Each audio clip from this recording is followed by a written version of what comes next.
The fifth time Brandon asked about my lake house, I stopped answering him, not rudely.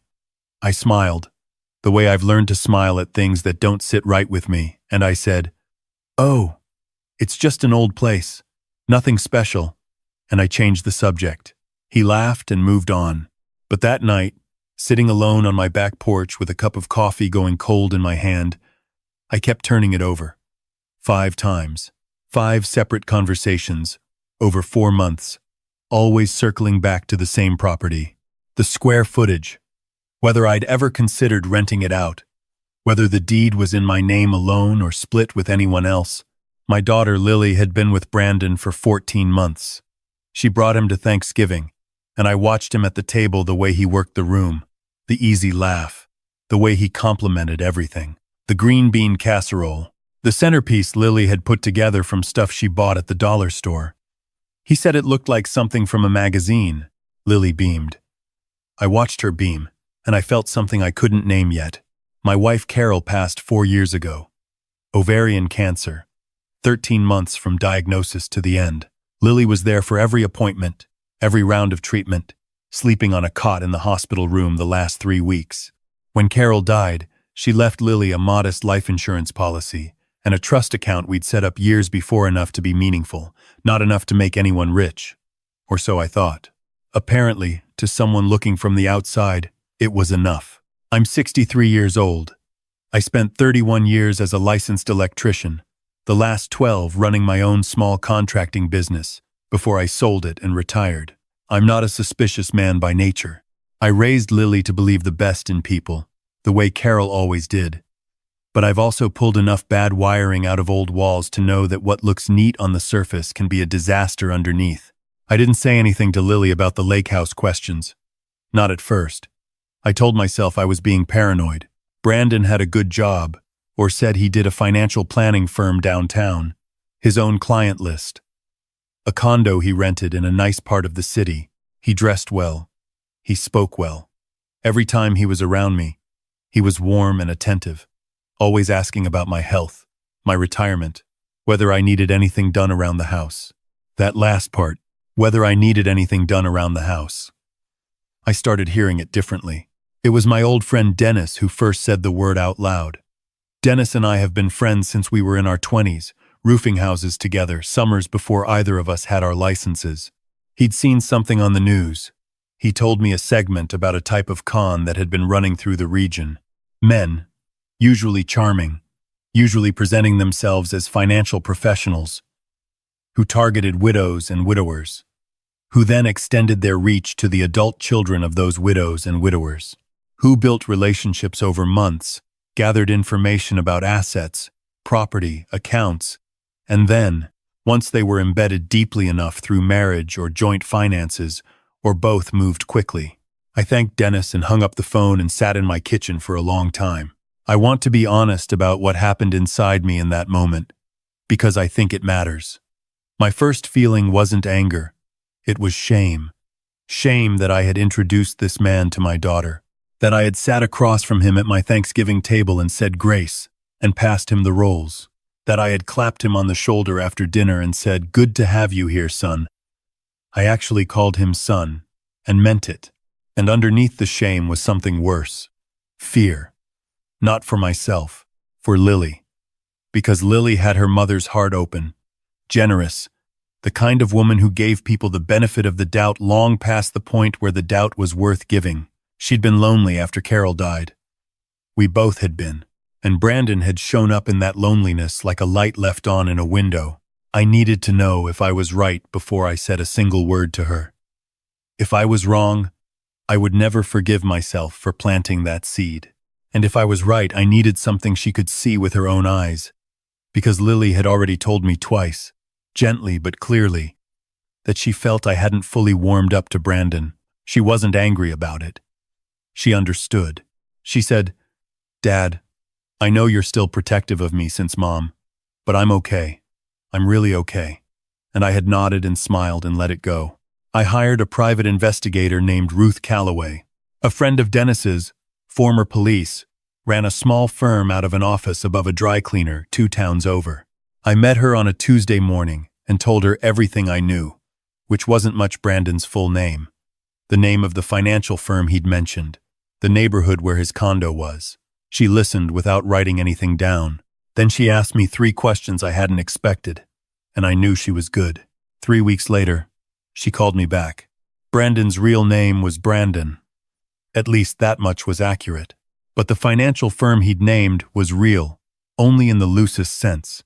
A registered LLC, with no brick-and-mortar office, no staff besides himself, and a client list Ruth described as mostly elderly, mostly isolated, mostly in the process of being quietly drained. She had found 2 women who had filed complaints, one through a state financial oversight board, one through a civil attorney, both describing the same pattern. Meet them through a mutual contact or a social event. Build trust slowly. Become indispensable. Identify assets. Propose joint financial planning. Move money. Disappear, or in one case, wait for a marriage that never quite happened. Neither complaint had gone anywhere. One woman had dropped hers after Brandon's attorney sent a letter. The other had moved away. Ruth also found that Brandon had been asking questions about Lily's trust. Not directly to the bank. He wasn't that careless. But he had mentioned it to at least 2 people in ways that Ruth characterized as information gathering. One of those people was a notary who sometimes did work for his LLC. I sat with that information for 6 days. 6 days of Sunday dinners with Lily where Brandon sat across from me, cutting his chicken and talking about interest rates, and I passed the bread basket and asked about his week and watched my daughter look at him like he was the best thing she'd ever found. On the 7th day, Lily called me. She didn't call me to talk about Brandon. She called because she wanted to tell me she'd found a ring in Brandon's jacket pocket. She was laughing when she said it, this bright, nervous, disbelieving laugh. I hadn't heard from her since she was 17 and couldn't believe she'd made the honor roll. "Dad," she said, "I think he's going to propose. I think it's actually happening." She paused.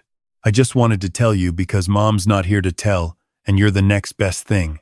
I held the phone against my ear and looked out the window at the backyard where Carol's garden had gone mostly to seed since she passed.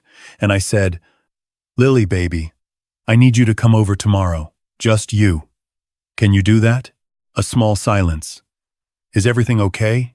"Everything's fine," I said. "I just want to see my daughter." She came the next afternoon. I made us coffee, and we sat at the kitchen table, the same table where she'd done her homework for 12 years, and I put Ruth's folder between us. I didn't say anything dramatic. I just opened it, and I let her read. It took about 8 minutes. I watched her face move through every stage I had already moved through: confusion, then the careful rereading of something you hope you misunderstood, then the stillness that comes just before the breaking. She didn't cry right away. She closed the folder very carefully, the way you close something you wish you'd never opened, and she put both hands flat on the table. "How long have you known?" she asked. 3 weeks, I said. "I'm sorry I didn't tell you sooner. I needed to be sure." She nodded. She was quiet for a long time. Then she said, "He proposed last night, Dad." I said yes. I reached across the table and covered her hands with mine, and I didn't say a single word, because there was nothing to say that wasn't already sitting there between us in that folder. What happened over the next 2 weeks I will let Lily tell in her own time, in her own way, because it belongs to her. What I can tell you is that she didn't fall apart. She's Carol's daughter, and Carol never fell apart. Not once, not even at the end. Lily asked me for a copy of everything Ruth had compiled. She made her own calls.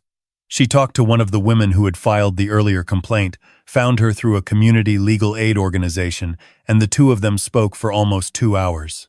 And then Lily told me she had a plan, and she asked me to trust her. I want to tell you I immediately said yes. The truth is, I hesitated, because my instinct, the same instinct that had made me hire Ruth in the first place, was to be the one to handle it, to walk into a room and put the folder on the table and let the chips fall, to protect her, the way I'd always protected her. The way you spend 30 years believing your job as a father is to stand between your child and anything that might hurt them. But Lily was 30 years old. She had sat in a hospital room and held her mother's hand and said goodbye, and she had come out the other side of that with a kind of quiet strength I had watched develop. The way you watch a tree grow so gradually, you almost miss it, until the day you look up and realize it can weather a storm without you holding it up. Trust me, Dad, she said. And I did. Brandon had planned a small engagement celebration, just a dinner, he said. Immediate family and a few close friends, at a restaurant downtown. He'd made the reservation himself. Lily's closest friend Dana would be there, and Brandon's 2 work colleagues, and me. What Brandon did not know was that Ruth had spent the previous 10 days working with Lily and a contact at the state attorney's office. What Brandon did not know was that the notary, the one he'd used to gather information about Lily's trust, had agreed to provide a written statement. What Brandon did not know was that one of his former colleagues, a man who had worked briefly with his LLC before realizing what was happening, had been located in another state and had sent a detailed email to the attorney's office the previous Friday. And what Brandon did not know, as he stood up at that dinner table to give a toast, was that Lily was recording him on her phone. He spoke for about 4 minutes. He talked about finding her, about how she'd changed his life, about building a future together. He talked about family, and here he looked at me, specifically, warmly, about how grateful he was that her father had welcomed him. He talked about the lake house. Actually, he said he hoped someday, when I was ready, I might consider making it a family gathering place for all of us. He smiled when he said it. A beautiful, practiced smile. Lily was watching him the whole time. She'd pulled her phone from her purse when he started, and she held it casually on the table in front of her, angled toward him. I had my hands in my lap and I was perfectly still. I have been an electrician for 31 years. I know how to wait for the right moment to cut the power. When he finished his toast, there was a small, warm applause. I raised my glass with everyone else. I looked at my daughter across the table, and she looked back at me. And whatever she needed to see in my face, she found it, because she took a slow breath and set her phone face down on the table. I want to say something too, she said. Her voice was steady, not angry, not shaking. The voice of a woman who has decided exactly what she is going to do and is at peace with it. She didn't yell. She didn't throw anything. She laid it out the way her mother used to lay out the truth when one of us needed to hear it, clearly, quietly, without cruelty, but without softness either. She said his real business history. She said the names of the women who had come before her. She said the word trust, the legal kind. Her mother's, the one she had confirmed Brandon had been probing. She said all of it in the tone of someone reading a grocery list. Brandon's smile went through 4 or 5 changes in about 15 seconds. I watched all of them. When she finished, the table was absolutely silent. Dana was staring at her plate. Brandon's 2 colleagues were looking at each other. Brandon himself was very still. He started to speak something measured, something that began with Lily. Sweetheart, I think there's been a misunderstanding. There's been no misunderstanding, Lily said. And I'd like you to leave. There are people outside who'd like to speak with you. Ruth had made a call. I had agreed to it when Lily asked me. 2 investigators from the state attorney's office were waiting in the lobby. Brandon left. He didn't make a scene. I've learned that men like that rarely do, when they realize the door has already closed. After he was gone, the table sat in silence for a moment.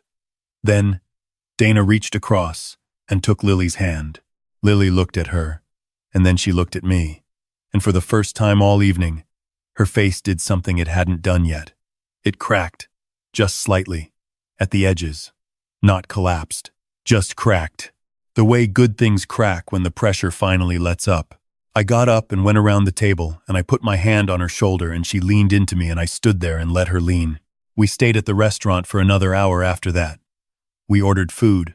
Dana told a story about a terrible date she'd had in her 20s and made Lily laugh, which was exactly the right thing to do.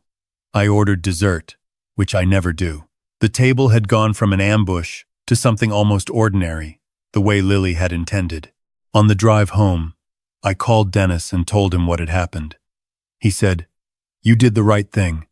And I said, "She did the right thing." And there was a distinction there I wanted him to understand. I have thought, in the weeks since, about what I would say if someone asked me whether I was angry. And the answer is yes. Not loudly, but yes. I am angry that a man sat at my table and looked me in the eye and smiled while he was calculating what my property was worth. I am angry that he used Lily's grief, her real, bone-deep grief over losing her mother as an opening. That he knew how to look for loneliness and step into it like it was a door left unlocked. But here is the thing about anger. At 63, that I have learned. Anger is information. It tells you something is wrong, and then you decide what to do with it. You can let it drive, or you can put it in the back seat and drive yourself. My daughter needed me to drive myself, so I did. Carol used to say that the most dangerous thing in the world was a person who had learned to look trustworthy without being trustworthy. She meant it as a lesson about character build the real thing, she would say, because the imitation costs more in the end. I thought about that a lot during those 3 weeks of waiting. I thought about what kind of man Carol would have wanted me to be in that situation. Not reckless, not passive either, just clear. The lake house is still mine. It sits at the end of a gravel road about 40 minutes north of town. And in the summer, the water in the morning is so still you can see the trees reflected in it like a second forest. Carol and I bought it the year Lily was born. We used to take her there every August, and she would run into the lake before we even had the car fully unpacked. And Carol would stand on the dock laughing at her and at me. Lily called me last Sunday and asked if we could open it up for the 4th of July weekend. She said Dana might come, and a few of their friends, and that she just wanted something simple, something that felt like family. I said yes before she finished the sentence. We are not a dramatic family. We don't have speeches ready for occasions that require them. What we have is this: a kitchen table and coffee, and the habit of showing up for each other. We have a lake house with a dock that needs 2 planks replaced this spring, and I have already bought the lumber. I have been asked, since this happened, whether I am glad I waited, whether it wouldn't have been simpler to confront Brandon earlier, the moment I had the folder, to save everyone the trouble of the dinner and the planning and all the days in between. And I understand why someone would ask that. I asked myself the same thing, but Lily needed to be the one to end it. Not because I couldn't have done it, because she could. And there is a difference between a thing being done for you and a thing being done by you that matters more than efficiency, more than speed, more than my need. At 63, to still be the person who fixes things. She had already survived the hardest thing our family has ever been through. She didn't need me to carry this one. She needed me to stand in the room while she carried it herself. I am not a perfect father. I was away more than I should have been when she was young. Long jobs, early mornings, the kind of calendar that gets away from you before you've noticed. There are things I would do differently, but I was there in that restaurant, and when she leaned into me afterward, I was solid enough to hold. Carol would have liked that. She would have said so in the plainest possible words, the way she always did, and then she would have told me to stop being sentimental and help clear the table. I am working on it. This spring, I will replace those 2 planks on the dock. And when July comes and Lily drives up that gravel road and gets out of her car before I can even make it to the porch, I will be standing there, and the lake will be behind me, and it will belong to exactly the people it was always meant to belong to. That's enough for me. At 63, that is more than enough.